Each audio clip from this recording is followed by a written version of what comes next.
Hi hello welcome to our channel. నేను మీ సిరి. ఈరోజు మనం చెప్పుకోబోయే కథ మిసెస్ అగస్త్య పార్ట్ 87. కథలోకి వెళ్ళే ముందు వీడియోని లైక్ చేసి హైప్ చేయండి ఫ్రెండ్స్.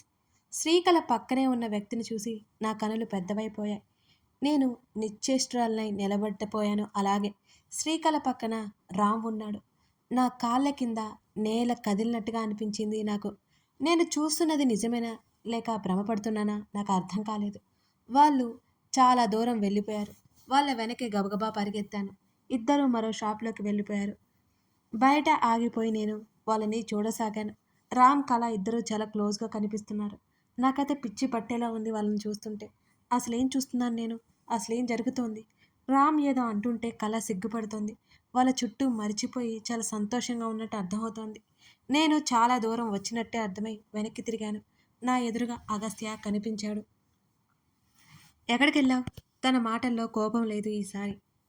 నిజానికి తను కోప్పడతాడనుకుని నేను భయపడిపోయాను, చెప్పా పెట్టకుండా పరిగెత్తుకుంటూ వచ్చినందుకు. తన చేతిని పట్టుకుని కాస్త దూరం వెళ్ళి, నీకు ఒక విషయం చెప్పనా? అంత ఏసీలను కూడా నాకు చెమటలు పడుతున్నాయి నేను మాట్లాడుతుంటే. ఏంటది? పద, అటువైపుకు వెళ్ళాలి. తను ముందుకు వెళ్ళిపోతుంటే తన చేతిని నేను గట్టిగా పట్టుకొని నొక్కాను. నా వైపు తల తిప్పి చూశాడు అగస్త్య. నేను నేను రామ్ని చూశాను. నా మాటలకి తన కళ్ళను చిన్నవి చేసి చూశాడు. ముందు ఆవేశపడకు. ఇంకొక విషయం చెప్పనా? నా గొంతు తడారిపోయింది ఈసారి. తను చాలా నార్మల్గా చూస్తున్నాడు. లోపల రామ్తో పాటు శ్రీకళ కూడా ఉంది అని చెప్పాను నేను. ఆ విషయాన్ని నా మనసు, నా మెదడు రిసీవ్ చేసుకోలేకపోతున్నాయి. నేను చూస్తున్నది నిజమేనా అని ఇంకా నాకు నమ్మకం కలగట్లేదు. శ్రీకల్ని అంత ఇబ్బంది పెట్టిన రామ్తో తనంత నవ్వుతూ ఎలా ఉంటుంది? ఆమె జీవితాన్ని రామ్ నాశనం చేశాడు కదా. తను కాంప్రమైజ్ అయిపోయింది అతనితో. నా భుజం చుట్టూ చెయ్యేసి నా వెన్ను నిమిరి, ఎక్కడున్నారు వాళ్ళు అని అడిగాడు అగస్త్య. లోపలున్నారు. వెనక్కి తిరిగి చేతిని లోపలికి చూపిస్తూ అన్నాను నేను. సరే అయితే ఇప్పుడు ఏం చేద్దాం అని అడిగాడు తను కళ్ళు ఎగరేస్తూ. అసలు వాళ్ళిద్దరూ ఇలా ఉండడం ఏంటి? నాకు పిచ్చి పట్టేలా ఉంది. అసలేంటిదంతా అని అసహనంగా అన్నాను నేను. కామ్ డౌన్ సెనోరిటా, నేను ఫుడ్ కోర్ట్లో ఉంటాను. అరగంటలో నా ముందుండాలి నువ్వు అనేసి నా చేతిలో ఉన్న బ్యాగ్స్ తీసుకుని తను ఎస్కలేటర్ వైపుకి నడిచాడు. అంటే నన్నే తేల్చుకోమన్నాడా? నేను చాలా కోపంగా లోపలికి వెళ్ళాను. రామ్తో ప్యాచప్ అయిపోయి ఉంటుంది కల. నాకు అది సంతోషమే, కానీ తన క్షేమంగా ఉన్నట్టు ఒక్క మాటైనా నాతో చెప్పొద్దా? బయటికి చెప్పలేదు, కానీ తన గురించి నేను ఎన్నిసార్లు ఆలోచించాను, ఎన్నిసార్లు ఏడ్చాను.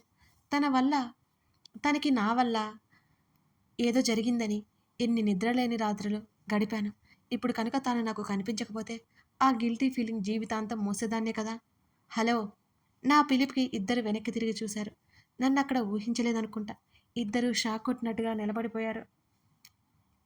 శ్రీకళ చేతిలో ఉన్న డ్రెస్సులు నేల మీద పడిపోయా. రామ్ మొదట ఆశ్చర్యపోయినా ఆ తర్వాత నవ్వుతూ చూశాడు నన్ను. ఎన్ని రోజులైంది నిన్ను చూసి. నన్నే మెరుస్తున్న కళ్ళతో చూస్తుంటే కోపం వచ్చేసింది. హాయ్ కళా, బావున్నావా? చేతులు కట్టుకుని తన్నే సూటిగా చూస్తూ నవ్వుతూ అడిగాను నేను. నా వైపు, రామ్ వైపు కంగారుగా చూస్తుంది తప్ప మాట్లాడలేదు కళ. ఇక్కడ డిస్టర్బెన్స్ అనుకుంటా, అలా కూర్చుందాం రండి అని అంటూ తలుపు వైపు చేయి చూపించాను నేను. నువ్వు మాట్లాడతానంటే అంతకంటే భాగ్యమా? రామ్ మాటలకి నాకు లోపల మండిపోయింది. ఇద్దరం బయటికి వచ్చి ఓపెన్ ఏరియాలో కూర్చున్నా. శ్రీకళ తలదించుకుని ఉంది. ఇప్పుడు చెప్పు కళ అని అడిగాను సూటిగా తననే చూస్తూ. తను ఏం చెప్తుంది? నేను చెప్తాను వెయిట్ అని అన్నాడు రామ్. నువ్వింకా మారవా? అసహ్యంగా రామ్ వైపు చూస్తూ అడిగాను. శ్రీ అని అన్నాడు. అలా పిలవకు రామ్, నువ్వంటే నాకు అసహ్యం అని కళ్ళు ఎర్రగా చేసి చూశాను. నేను నీ ఫ్రెండ్ని, మర్చిపోయావా అని అడిగాడు రామ్. అదే అనుకున్నాను నేను. నీ అంత మంచివాడు ఈ లోకంలోనే లేడు అనుకున్నాను. కానీ నువ్వు చేసినవన్నీ మర్చిపోయాను అనుకోకు. మేకతోలు కప్పుకున్న నక్కవి నువ్వు. నా మాటలకి రామ్ చాలా సీరియస్ అయ్యాడు. నీలో ఈ పొగరు నాకు నచ్చదు అని విసుగ్గా అరిచాడు రామ్.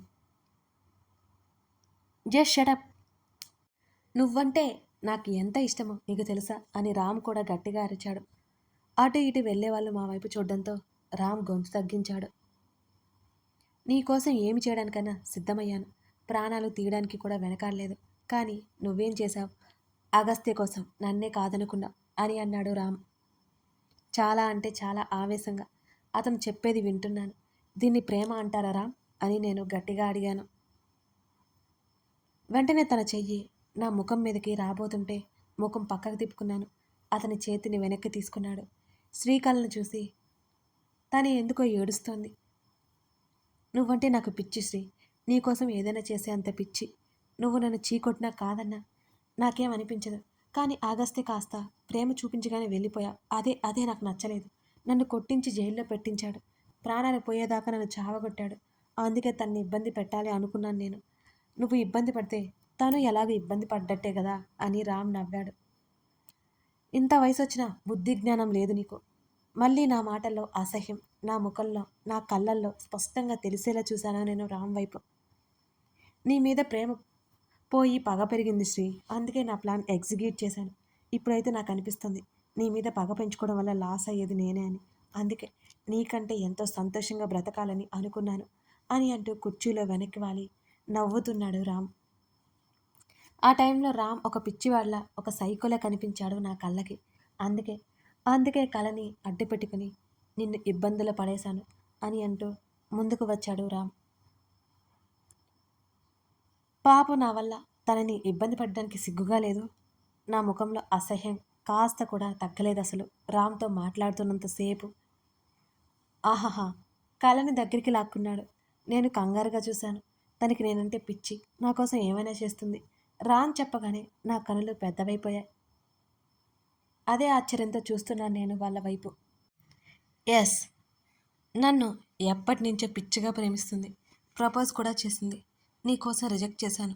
కానీ నీ మొగుడు జైల్లో పెట్టించాడు కదా. ఆ తర్వాత మా అమ్మ నాన్న నా మీద విరుచుకుపడి నా ఆస్తి సగం నుంచి సగం నా అనాథాశ్రమానికి ఇచ్చేశారు. ఆ కోపంతో ఎక్కడికి వెళ్ళారో కూడా తెలియదు. అందరూ నన్ను హేట్ చేస్తుంటే పిచ్చినట్టే ఉంది. నా ఫ్రెండ్స్, నా ఫ్యామిలీ, ఈ సొసైటీ అందరూ నన్ను హేట్ చేస్తున్నారు. కానీ అంటూ కళ వైపు చూశాడు రామ్. కళ మౌనంగా తలదించుకుని ఉంది. నన్ను హేట్ చేయలేదు నా కళ. అప్పటికి ఇప్పటికీ అదే ప్రేమ. నా కోసం ఏదైనా చేసేలా. నీ మీద నా లవ్ కంటే తన లవ్ గొప్పగా అనిపించింది. అందులోనూ నా అత్త కూతురు అంటూ ఆమె వైపు చూస్తూ మరి కాస్త దగ్గరికి లాక్కున్నాడు రామ్. రామ్ చెప్పే మాటలు వింటుంటే నాకు మతిపోతున్నట్టే ఉంది. నాకు హెల్ప్ చేయమని అడిగాను. నా కోసం ఏమైనా చేస్తాను అంటోంది కదా. నిజంగానే చేసింది. కానీ నువ్వు మంచిదానివి అని, నీకు ద్రోహం చేయలేను అని నన్ను ఎన్నోసార్లు బ్రతిమాలుకుంది. మ్మ్హ్మ్. నువ్వు మనశ్శాంతిగా ఉండకూడదు. నాకు అదే కావాలి. నా ప్రేమను కాలదన్నుకున్నందుకు నువ్వు కూడా నరకం అనుభవించాలి అనుకున్నాను. అందుకే నీ ఫ్రెండ్గా తనని పంపించాను. యాక్టింగ్ ఇరగదీసింది. సక్సెస్ అయిపోయింది. మెల్లిగా కళని నమ్మడం స్టార్ట్ చేశావు నువ్వు. అప్పుడే నా ప్లాన్ అమలు చేశాను. నేను నీ ముందుకు వచ్చేశాను. కళ లైఫ్ నీ వల్ల నాశనం అయిందని తెలిస్తే నువ్వు లైఫ్ లాంగ్ బాధపడుతూనే ఉంటావు. అదే అదే కావాలి నాకు. తనని అక్కడి నుంచి తీసుకొచ్చేశాను. నువ్వు లైఫ్ లాంగ్ ఈ గిల్టీ ఫీలింగ్ని మోస్తూ ఉంటావనుకున్నాను. ఇప్పుడు నీకు తెలిసిపోయింది. మేము నీ కంట పడిపోయాం అని నిట్టూర్చాడు రామ్. నేను నమ్మలేనట్టు చూశాను. కళ నాతో ఫ్రెండ్షిప్ చేయడం నటన. తల తిరిగిపోయినట్లు అనిపించింది నాకు. కళ కోసం ఎంతగా ఏడ్చాను. రామ్ కళ లైఫ్ నాశనం చేశాడని నా వల్ల అని భ్రమపడ్డాను. కళ కావాలని నా లైఫ్లోకి వచ్చిందా? నేను తల పట్టుకొని కూర్చున్నాను. ఇప్పుడు కూడా నీకు చెప్పకూడదు కానీ ఎందుకు చెప్తున్నానో తెలుసా? నీకంటే అందంగా నా లైఫ్ అంతా ఉండాలి శ్రీ నేను. అది నన్ను పిచ్చిగా ప్రేమించే నా కళతో అని అన్నాడు రామ్. కళ అసలు తల ఎత్తనే లేదు. నేను ఆమె వైపే సూటిగా చూశాను. నేను లేచి వెళ్ళిపోతుంటే అక్క కళ పిలిచింది. వెనక్కి తిరిగి చూశాను. నా చూపుల్లో అసహ్యం అంతా రంగరించి ఆమె మీద జల్లేశాను. అది అప్రయత్నంగానే జరిగిపోయింది. మళ్ళీ మౌనంగా తలదించుకుంది. శ్రీ, చూసావు కదా నీకంటే ఎంత సంతోషంగా ఉన్నానో. నిన్ను వదిలేయమని కల చెప్పింది. అందుకే వదిలేస్తున్నాను అంటున్న రామ్ వైపు నేను కోపంగా చూశాను. నా మొగుడికి నేను ఒక్క మాట చెప్తే ఈ క్షణమే ఇక్కడ నిన్ను పాతి పడేస్తాడు. కానీ నీలాంటి కసాయి దాన్ని కాదు కదా నేను. నా కోసం మా డాడీకి యాక్సిడెంట్ చేయించావు నువ్వు. అంటేనే అర్థమవుతోంది నువ్వు ఎంత పెద్ద సైకోవో. మీ అమ్మ నీకు ప్రాణం భిక్ష పెట్టమంది కాబట్టి నిన్ను వదిలేశాను. ఇంకొకసారి మీ ఇద్దరు నా కళ్ళకు కనిపిస్తే ఏం చేస్తానో కూడా నాకు తెలియదు. ఛీ! నమ్మించి ద్రోహం చేశారు మీ ఇద్దరు. ఇద్దరికీ ఇద్దరే అని ఆవేశంగా అరిచి కల వైపు ఒకసారి చూసి అక్కడి నుండి అగస్త్య దగ్గరికి వచ్చేశాను. నేను వెళ్ళేసరికి తను ఆర్డర్ ఇచ్చిన ఐటమ్స్ వచ్చి ఉన్నాయి. కల నన్ను మోసం చేసిందని నా గుండె రగిలిపోయింది. అనవసరంగా తన కోసం కన్నీళ్లు పెట్టుకున్నాను. నా మీద నాకే సిగ్గొస్తోంది. నేను ఏడవలేదు. వాళ్ళ కోసం నేనెందుకు ఏడవాలనిపించింది. నిజంగానే ఎవరి మీద జాలి చూపించి ఏదో పొడుద్దామని అనుకోకూడదని నాకు అర్థమైంది. నాకు ఎలా ఉందంటే తగలపడిపోతున్న ఫీలింగ్ కలుగుతోంది లోపలే. తను కూల్గా కూల్ డ్రింక్ తాగుతూ నన్నే చూస్తున్నాడు అగస్త్య. తను తెచ్చిన ఫుడ్ పరపరా నమిలేస్తూ నా కోపం చల్లార్చుకోసాగాను. తను తాగుతున్న కూల్ డ్రింక్ లాక్కుని తాగేశాను కాస్తైనా చల్లబడతానేమోనని. వెళ్దామా? షాపింగ్ బ్యాగ్స్ పట్టుకుని రెడీగా ఉన్నాడు అగస్త్య. నేను తలాడించి తనతో పాటే వచ్చాను. తను నన్ను ఒక్క మాట కూడా అడగలేదు. అయినా తనేంటి వాళ్ళు ఇక్కడ ఉన్నారంటే ఇంత కూల్గా ఉంటాడు? ఏం చేయడవాలని? ఆ రామ్ని 4 తగిలించి అబ్బా వద్దులే, అసలే తను ప్రశాంతంగా ఉన్నాడు, ఇవన్నీ అనవసరం అనిపించింది నాకు. మళ్ళీ క్యాబ్లో ఇద్దరం బయలుదేరాం. హోటల్ రూమ్కి రాగానే ఫ్రెష్ అయ్యి అగస్త్య కోసం వెతికాను. తను బాల్కనీలో కనిపించాడు నాకు. మిట్ట మధ్యాహ్నం కూడా ఎంతో చల్లగా ఉంది. అక్కడ టెంపరేచర్ మరీ లోగా ఉన్నట్టు నాకు అర్థమైంది. తనని వెనక నుంచి కౌగిలించుకున్నాను బెంగగా అనిపిస్తుంటే. సెనోరిటా, అలా చూడు, దూరంగా ఉన్న కొండల్ని చూపిస్తున్నాడు. నాకు ఇప్పుడు పిచ్చి పిచ్చిగా ఉంది అని అన్నాను నేను. తను నన్ను తన వైపుకి తిప్పుకున్నాడు. నా చేతిని పట్టుకుని లోపలికి తీసుకొచ్చాడు అగస్త్య. తన ఒడిలో నన్ను కూర్చోబెట్టుకుని బెడ్ రెస్ట్కి ఆనుకున్నాడు. తన భుజం దగ్గర ముఖం దాచుకున్నాను నేను. విషయం చెప్పకుండా డల్ అయితే ఎలా? నా భుజాల మీద పడుతున్న జుట్టు సరిచేస్తూ అన్నాడు. తన వైపు చూశాను తల ఎత్తి. నేను ప్రతిసారి మోసపోతూనే ఉంటాను. ఈసారి కూడా అదే జరిగింది. వద్దనుకున్న కన్నీళ్ళు వచ్చాయి ఈసారి నాకు. అరే ఏంటిది? ఏడ్చావంటే నీ బ్యూటీనెస్ తగ్గిపోతుంది కదా. నా చెంప మీద బొటన వెలితో నిమురుతూ అన్నాడు అగస్త్య. నేను ఏడవట్లేదు, అది కోపంతో వస్తున్న ఏడుపు. కళ్ళు తుడుచుకున్నాను గట్టిగా. అదే ఎందుకంటున్నా అని అడిగాడు. రామ్ కళ ఏ విధంగా చేశారు మొత్తం చెప్పాను నేను. నిజం చెప్పు, ఇదంతా నీకు తెలుసు కదా అని అడిగాను తన వైపే చూస్తూ. ఈ మధ్య తెలుసుకున్నా చెప్పేసి పెదవి విరిచాడు.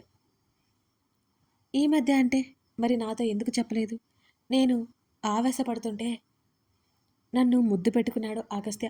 ఇదిగో ఇలా చేశావంటేనా, నేను కోపంగా అరుస్తుంటే తెగ ముద్దొచ్చేస్తున్నా అని నా మెడవంపులో ముఖం దాచేసి నాతో ఎందుకు చెప్పలేదు చెప్పు, తన జుట్టు నిమురుతూ అన్నాను. ఏంటది అని అడిగాడు ఏమీ తెలియనట్టు. ఇదిగో ఇలా అబద్ధాలు ఆడావంటేనా ఊరుకోను. నువ్వేంటే సరిగ్గా అడగకుండా నన్ను అంటావేంటి అని అడిగాడు అగస్త్య. నిజంగా నిజం చెప్పు, ఏంటో నిజమైన నిజం అంటున్న తన నోటి మీద నా అరచేతిని పెట్టి, కళారాం గురించి నీకు ముందే తెలుసు కదా అని తల ఎత్తి తన్నే చూస్తూ అడిగాను. ముందే తెలియదు కానీ రీసెంట్గానే తెలిసింది అని తాపీగా చెప్పాడు అగస్త్య. తన వైపు నేను ఉరిమి చూశాను. కళ్ళెగరేశాడు చిన్నగా నవ్వుతూనే. తెలిసి నాతో ఎందుకు చెప్పలేదు నువ్వు? నేను కళ గురించి తలుచుకుని ఏడుస్తున్నా, సైలెంట్గా ఉంటావా అని అరిచాను గట్టిగా. లేదు లేదు, ఈ మధ్యనే తెలిసింది, కానీ ఎక్కడున్నారో తెలియదుగా. నిన్న మనం ఇక్కడికి రాగానే నాకు ఇన్ఫర్మేషన్ వచ్చింది వాళ్ళ గురించి, ఇక్కడే ఉన్నట్టుగా అన్నాడు అగస్త్య. అందుకే ఆ మాల్కి తీసుకెళ్ళావు కదూ అని నేను కొరకొరా చూశాను. నా చెంప మీద తన చేతిని వేసి, ఇక్కడికైతే మన కోసమే తీసుకొచ్చాను సెనోరిటా, వాళ్ళు ఇక్కడికి రావడం మనకి కలిసి వచ్చింది, అంతే సింపుల్ అని పెదవి విరిచి భుజాలు కదిలించాడు అగస్త్య. వాళ్ళని చూపించడం ఎందుకు నాకు, చెప్పొచ్చు కదా అని నేను అంటుంటే నా మాటకి నిట్టూర్చి, అదే నేను చెప్తే నువ్వేం చేస్తావు? ఆ అమ్మాయి ఇంత చేసిందా అని ఏడుస్తూ గోల చేస్తావు. ఎందుకు చేసింది అంటూ రీజన్ చెప్పినా నా బుర్ర తింటావు. అదే నువ్వే డైరెక్ట్గా చూసావంటేనా ఆ విషయం నాకే తీసుకొచ్చి చెబుతావు. ఆల్రెడీ నీ దగ్గర క్లియర్ అయిపోయింది కదా అని మరోసారి పెదవి విరిచాడు అగస్త్య. తన మాటలకు ఆశ్చర్యంగా నోటి మీద చేయి వేసుకున్నాను నేను. ఇంతలోనే కళ్ళు చిన్నవి చేసి చూసి పళ్ళు నూరుకుంటూ తన వంక చూశాను. చిచి, నేను వాళ్ళ కోసం ఎందుకు ఏడుస్తాను? ఇప్పటి వరకు అనవసరంగా ఏడ్చాను, ఇక నేను ఏడవను. ఏంటో మన దగ్గర వాళ్ళే మనల్ని మోసం చేస్తుంటారు అంటూ బెంగగా తనని కరుచుకుపోయాను నేను.